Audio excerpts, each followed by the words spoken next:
Muito boa noite, pessoal. Espero que estejam muito bem, com paz, alegria, saúde, motivação e que estejam preparados para uma boa provocação. Uma provocação que é uma convocação, para que nós assumamos cada vez mais a nossa responsabilidade de pais. Eu começo agradecendo profundamente o convite que me foi feito. É a terceira palestra que eu dou aqui no Cristos. Já falei com os professores do ensino infantil e fundamental 1. No sábado, falei com os professores do ensino fundamental 2 e médio. Na verdade, no sábado, o ensino fundamental 2 e médio. Hoje, o ensino infantil e fundamental 1. E agora com vocês, basicamente a mesma palestra, para que vocês saibam que o Cristos busca uma unidade entre casa e escola, entre pais e professores. Porque se há uma coisa fundamental para a criança, é uma unidade de princípios e valores nesse momento em que ela está formando a sua personalidade moral. Nada pior para uma criança do que uma duplicidade de autoridade. O pai diz uma coisa, a mãe diz outra, um professor diz uma coisa, uma professora diz outra, a criança fica completamente desnorteada. Ser pai não é só ter gerado um filho, como vocês muito bem sabem. Ser pai é assumir uma vocação da mais alta importância. Na verdade, a vocação mais importante que pode haver. E eu vou começar com uma afirmação muito grave, muito densa. E eu me sinto totalmente à vontade de fazer essa afirmação num colégio chamado Cristos. Quando nós morrermos, nós vamos encontrar nosso Senhor Jesus Cristo. E a primeira pergunta que Ele nos fará será: o que tu fizeste com os pequenos que eu te confiei? O que tu fizeste com os meus pequenos que eu te confiei? O que tu fizeste com os meus filhos que eu te confiei? E certamente a gente não vai poder dizer assim: olha, eu os batizei, eu os levei para a missa, eu os matriculei numa escola, eu paguei um plano de saúde e eu dei um conforto material para eles e eles fizeram o que puderam com a sua liberdade. A gente não vai poder responder assim. A resposta que cada um de nós deve dar é: eu fiz absolutamente tudo o que está ao meu alcance para que eles cheguem aqui. Deus queira que nós cheguemos ao céu antes dos nossos filhos. Ou seja, ainda estarão na terra. Ou não. Mas Deus queira que seja a ordem, digamos assim, natural. E nós nos tornemos intercessores dos nossos filhos no céu. Mas conscientes que nós fizemos absolutamente tudo. E que nós não descansamos enquanto os nossos filhos não tiverem sido santos. Embora ninguém se torne santo em vida, e a santidade é um estágio que a gente conquista depois de morto, que é a comunhão plena com Deus no céu, aqui a gente precisa de uma coisa, uma só coisa é importante. Marta, Marta, tu te preocupas e Marta, Marta, tu te afadigas e preocupas com muitas coisas, tu te cansas, tu te mexes, tu trabalhas e tu ficas ansiosa por muitas coisas, mas uma só coisa é importante. E Maria escolheu a melhor parte, esta não lhe será tirada. Uma só coisa é importante. Por que me chamas de mestre? Por que me chamas de bom? Um só é o bom. E se nós tivermos mostrado para os nossos filhos tudo o que é bom, como a saúde é boa, como a profissão é boa, como a inteligência é boa, como a ética é boa, mas não tiver lhes mostrado, olha o nome do colégio, Cristo, nós teremos falhado. E aí a gente poderia, com esse primeiro argumento, pensar: então a palestra vai ser sobre educação religiosa. Já entendi, a palestra vai ser sobre catequese e formação religiosa. Não é esse o tema da palestra. O tema da palestra, como vocês podem ler ao fundo, é como formar filhos sábios e virtuosos. E nós vamos refletir sobre o que é a sabedoria, que passa pela saúde e pela inteligência, mas que chega no assunto, na pessoa mais importante, que é Cristo. E passa principalmente pela aquisição e desenvolvimento das virtudes. Ser santo é ser virtuoso. Ser santo é ser sábio. E ser santo é aprender a amar como Jesus amou. E permitir que Jesus ame em nós, ame conosco. Ser santo é aprender a ser dócil às moções do Espírito Santo. E isso, repito, não depende só da formação religiosa. A formação religiosa compreende a formação humana. Por isso que todos vocês estão legitimamente preocupados em dar para os filhos de vocês a melhor educação humana possível, a melhor educação intelectual, a melhor educação esportiva, a melhor educação cultural, a melhor educação moral, para que os filhos de vocês possam ser santos. O princípio fundamental da educação católica é o seguinte, podem anotar que isso cai na prova. A graça, a ação de Deus em nós, atua sobre a natureza. A graça não atua contra a natureza, porque a natureza é a criação do próprio Deus. E qual é a nossa natureza humana? Nós somos pessoas criadas à imagem e semelhança de Deus, com corpo e alma. Lembram no livro do Gênesis? Nós somos um pedaço de barro, de argila, de terra, com o sopro de uma alma imortal. E nós somos feitos à imagem e semelhança de Deus para vivermos em família. Homem para mulher, mulher para o homem. E aqueles que têm vocação celibatária, hoje o Alexandre me contava que 5 alunos do Cristo se tornaram sacerdotes. Alguns se tornou religioso, alguma mulher se tornou religiosa, provavelmente. Bem, o fato é que um religioso, uma religiosa, alguém que vive o celibato apostólico, casa e tem família, mas casa com Cristo, e a sua família é a sua ordem religiosa, ou a própria igreja, porque todos nós nascemos para comunhão de amor, e todos nós nascemos para a verdade, todos nós nascemos para conhecer a verdade, e pelo conhecimento da verdade, para dominar o mundo. No livro do Gênesis a gente lê que o homem foi criado para o domínio, para dominar as aves do céu, os animais da terra, os peixes do mar, para dominar o jardim. O que é um jardim? É um lugar de cultivo da natureza e de interação com a natureza para torná-la bela, para torná-la boa, para extrair da natureza os bens que ela pode nos dar, inclusive a beleza. Agora vejam só, a nossa vocação é ao amor, a verdade, a família e a comunidade. E como é que nós servimos a comunidade? Como é que nós nos relacionamos com a comunidade? Pelo trabalho. Pelo trabalho. E o trabalho na nossa sociedade atual é sempre marcado por uma dimensão intelectual. Nós fomos criados por Deus para dar nome às coisas e para dominá-las. Ciência e técnica. Tudo isso que nós vimos aqui no exemplo, por exemplo, sistema solar, ciclo das chuvas, esses estudos que apareceram aqui rapidamente, não lembro bem qual foi, de biologia, de química, de física, tudo isso é o conhecimento. Para quê? Para um trabalho complexo na engenharia, no direito, na medicina. Dá nome. O que o médico faz? Ele dá nome às partes do corpo. E quando você fala, eu estou com uma dor aqui na cabeça, o médico vai dar uma série de nomes e uma série de fármacos, de remédios e de princípios ativos no nosso corpo para nos curar. Então nós somos feitos para trabalhar. Isso quer dizer que a virtude do trabalho para os nossos filhos é a virtude do estudo. Os nossos filhos trabalham. Uma das principais atividades que nós podemos infundir nos nossos filhos é o dever de casa. Mas a palavra boa é dever. Porque a vida é dever, porque a vida é trabalho, porque a vida é sacrifício. Nós somos criados para isso.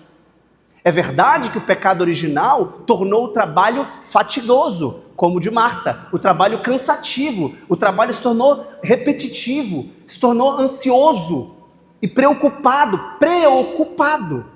São José Maria Escrivá dizia: eu não me preocupo, porque eu me ocupo. E quando eu me preocupo, eu gasto o tempo necessário para realizar o que eu tenho que fazer hoje, no presente. Amanhã eu faço o que eu tenho que fazer amanhã. Eu não vou deixar de fazer o que eu tenho que fazer hoje, porque eu estou preocupado com o que eu vou fazer amanhã. Faz o que deves, está no que fazes, dizia ele. E como é difícil nossos filhos aprenderem isso. Como é difícil nossos filhos viverem no presente. Principalmente porque o celular atrapalha. Eu vou falar especificamente sobre o maior inimigo da educação moral e intelectual que nós temos hoje em dia, que é o celular. Que é o maior inimigo dos adultos. Como é que não vai ser o maior inimigo das crianças? A gente não fica numa mesa de jantar sem atrapalhar um intruso, um intrometido. A gente vai jantar. Mas vai ter alguns que a gente não convidou. Vai ter gente na mesa com a gente que a gente não convidou, mas que vão estar lá, chamando, atormentando, assediando e disputando a nossa atenção. De adultos. Imagine uma criança.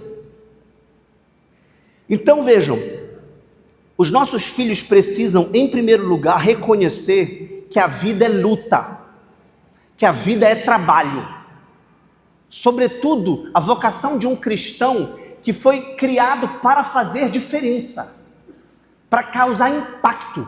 Vós sois a luz do mundo, vós sois o sal da terra. Uma educação cristã é a educação de um astro luminoso, resplandecente, de um sol, do centro de uma órbita. Todo cristão é líder. Eu não tenho nenhuma dificuldade, dou muitas palestras sobre liderança. E eu lembro muito bem de uma palestra que eu dei na My Broker, em Goiânia, no começo do ano, e no meio da palestra, assim, falaram assim: dê exemplos de líderes. E eu não tinha preparado uma palestra com exemplos, mas eu parei para pensar, eu falei: quantos vocês querem? Uns 10. Eu falei: pois não. Eu dei o exemplo de Cristo, de 3 apóstolos e de 6 santos. Rápido.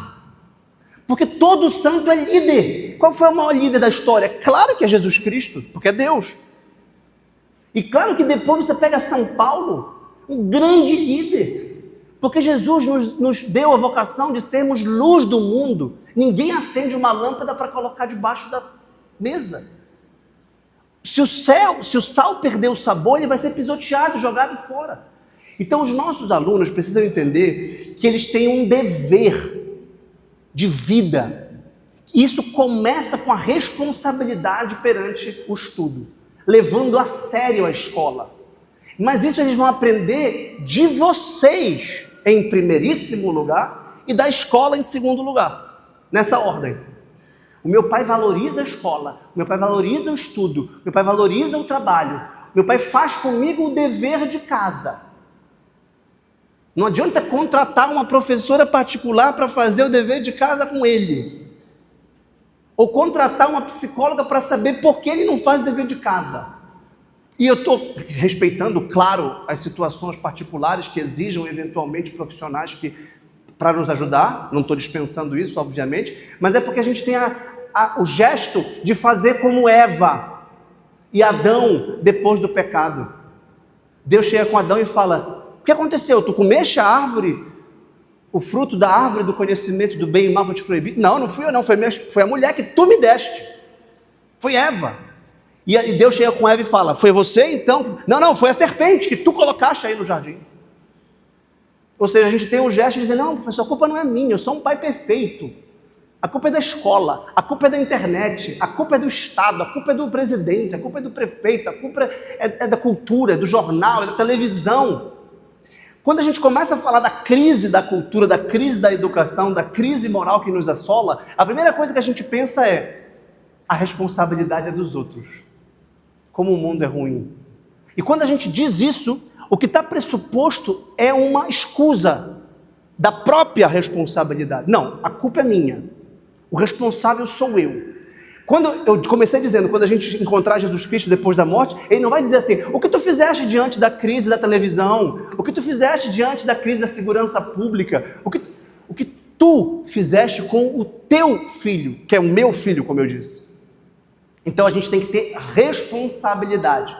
Não podemos, sob nenhum pretexto, delegar a educação para os filhos. Por isso que eu fico tão feliz e muito entusiasmado de ver esse auditório lotado de pais preocupados, no bom sentido, não aquele ansioso de Marta, com a educação dos filhos.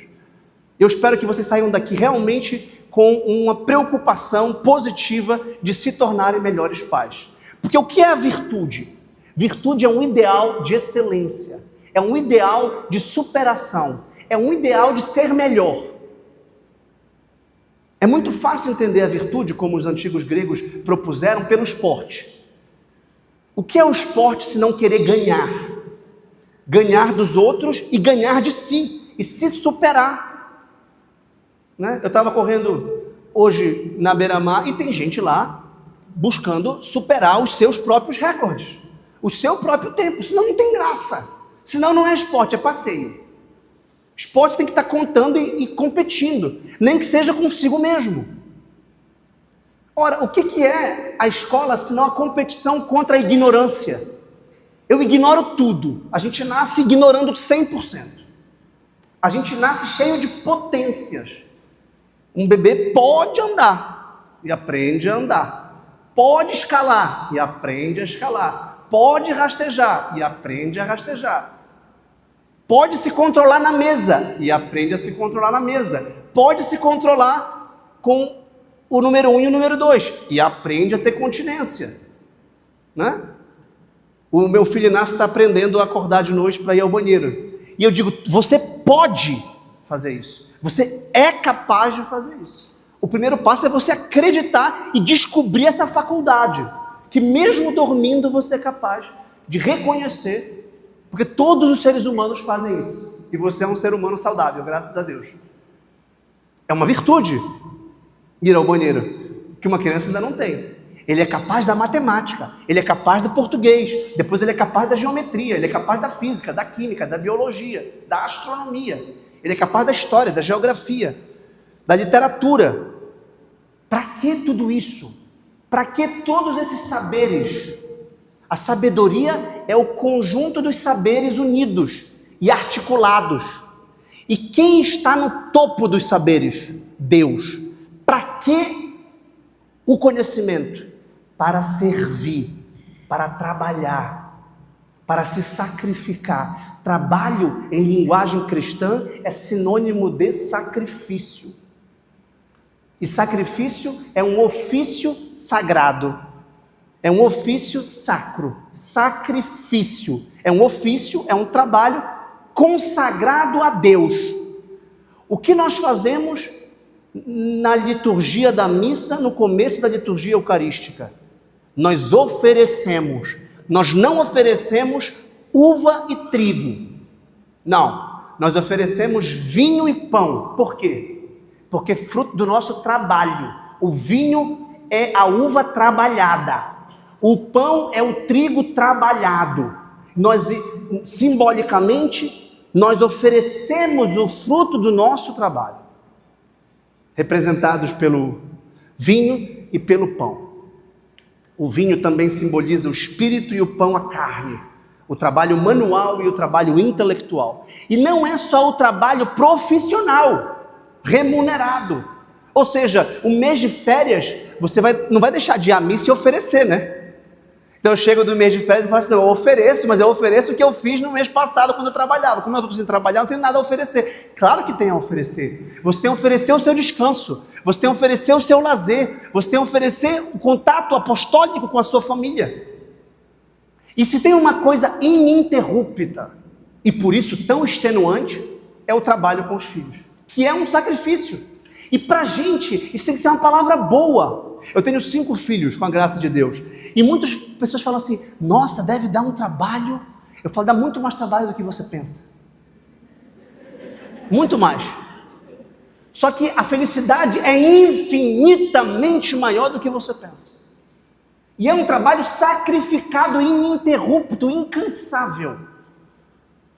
Quando a Maria tinha por volta de 4, 5 anos, a Maria, minha primogênita, chega a Isabel. Quando eu estava aliviando assim um pouco, quando eu estava começando a dormir, quando eu estava começando chega a segunda. Trabalho enorme. Quando eu estava começando, chega a terceira. Agora tem o quinto, com 3 meses. O trabalho continua, e se Deus mandar mais 20, que venham mais 20. Porque isso é o amor que não cansa. Quando eu digo dever de casa, a criança não vai querer fazer. Claro que o ideal é cativá-la, é conquistá-la, é mostrar que é interessante, que é legal, que é divertido. Nas fases mais iniciais a gente precisa divertir, é lúdico, tem que brincar, é uma espécie de brincadeira, mas até a brincadeira tem regra, senão não tem graça. Até a brincadeira tem hora, até a brincadeira tem tempo, tem local. Não dá para brincar de água na sala, molhando tudo. Não dá para brincar de futebol na sala. E também não devemos estudar na praça. A praça é o lugar que a gente corre, que a gente chuta, que a gente brinca. E a sala é o lugar que a gente estuda. Isso é a virtude da ordem. E tudo tem o seu tempo. Tem um tempo para se divertir, tem um tempo para o esporte, tem um tempo para o estudo. Ora, se a escola é assim, em casa também é assim. Então veja, ser virtuoso é querer ser sempre melhor. Por quê? Porque, como eu disse no começo, a nossa vocação é a santidade. E a santidade é a plenitude, é a perfeição. Ah, mas ninguém é perfeito. Realmente ninguém é perfeito por causa do pecado original. Mas Deus nos exortou a sermos perfeitos como o nosso Pai Celestial é perfeito. Isso quer dizer que a perfeição não é uma possibilidade humana. Para Deus, para o homem é impossível. Lembram quando estão falando do dinheiro, que é mais fácil um camelo passar pela agulha, por um buraco de uma agulha, do que um rico entrar no reino dos céus? Jesus fala, isso é muito difícil, é impossível. Então ele fala, de fato, porque a gente é rico, a gente é apegado, a gente é materialista, a gente é dinheirista, carreirista, a gente quer fama. Por isso que a primeira bem-aventurança é a pobreza de espírito. A gente tem que ter um certo desapego, um certo desprezo do dinheiro. E quantas propostas pedagógicas não nos mostram apenas a dimensão material do efeito do estudo? Se você estudar, você vai ser rico. Se você estudar, você vai passar nos exames e depois em tudo o que você quiser. Ser rico pode ser uma coisa boa, pode ser justo, pode ser legítimo, desde que você não seja apegado ao dinheiro e não ponha a sua esperança no que a traça rói e no que o ladrão rouba. Porque onde está o teu tesouro, aí está o teu coração. E o coração dos nossos filhos tem que estar em Deus. E repito, o que eu estou falando não é formação religiosa estrita, é a integração da formação religiosa à formação intelectual e moral. Existem virtudes, como eu já comecei dizendo, do corpo, ligadas ao corpo. Ir ao banheiro é uma virtude, porque é um controle racional do próprio corpo. Jejuar, deixar de comer quando se tem fome, é uma grande virtude. Lembram? Jesus nos exorta a oração, jejum e esmola. Né? A oração nos põe em contato com Deus, o jejum conosco mesmos e a esmola com o próximo. Então nós precisamos estar em contato virtuoso, constante com Deus pela oração, com o próximo pela esmola e consigo pelo jejum. Isso é sair de si, isso é expandir o seu coração, é praticar as virtudes. Então, vamos tentar entender o que é a virtude, quais são as virtudes e como nós podemos tornar, afinal de contas, os nossos filhos virtuosos e, sobretudo, sábios. Esse título destaca uma virtude específica, que é a da sabedoria. A sabedoria, na tradição católica, é o próprio Cristo. Cristo é o Logos, é a razão, é a inteligência de Deus, é a fala de Deus pela qual Deus criou o mundo e ordenou o mundo. E Deus nos deu a capacidade de falar a verdade do mundo. Cristo é a verdade, o caminho e a vida. Então o homem sábio é um homem em quem Cristo habita, em quem Cristo vive, em quem Cristo age. E quando ele age em nós, nós nos tornamos mais humanos. Isso é interessante, porque o pecado nos desumaniza, nos desfigura, nos subverte. E Cristo nos reumaniza, nós recuperamos a humanidade que nós tínhamos antes do pecado. E com a humanidade plena, nós somos íntegros, nós somos inteiros, e nós somos, entre outras coisas, inteligentes. Onde eu quero chegar? A inteligência, que é a grande ênfase de uma escola, é um papel é um aspecto fundamental e central na personalidade humana, mas não é o único. Esse é o grande diferencial da educação católica.